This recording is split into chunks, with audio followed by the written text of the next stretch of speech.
J'ai reçu tout ce que j'avais envie de mettre dans mon carnet. Je vous montre. D'abord, j'ai reçu ma couverture.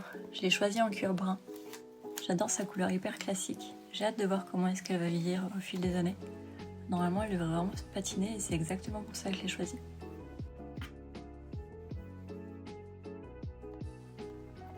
Dedans, il y a un carnet avec des pages blanches qui est mis avec, mais je vais pas m'en servir pour le moment. J'ai choisi d'ajouter cette pochette en plastique. Elle va pouvoir me permettre de conserver plein de choses avec moi, mais je vous montrerai un peu plus tard. J'ai acheté ces élastiques qui permettent d'associer des carnets ensemble pour en rajouter plus que ce qui est prévu. J'ai notamment pris un semainier.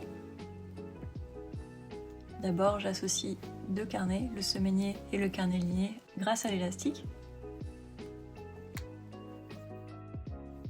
Et j'insère les deux dans la couverture de cuir, juste au milieu.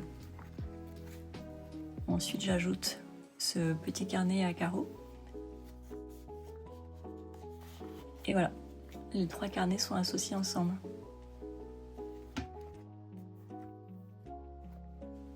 Je trouve que l'épaisseur est parfaite, j'ai tout ce qu'il me faut et je verrai bien au fil des mois ce dont je me sers ou pas. Dans la pochette en plastique, je peux y mettre plein de choses.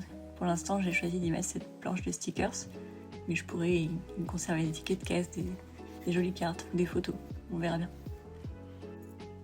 Le carnet est chouette comme ça, mais je le personnaliserai bien un peu. J'ai ce petit trèfle sur un porte-clés que j'aime beaucoup et je trouve qu'il irait parfaitement avec la couverture brune.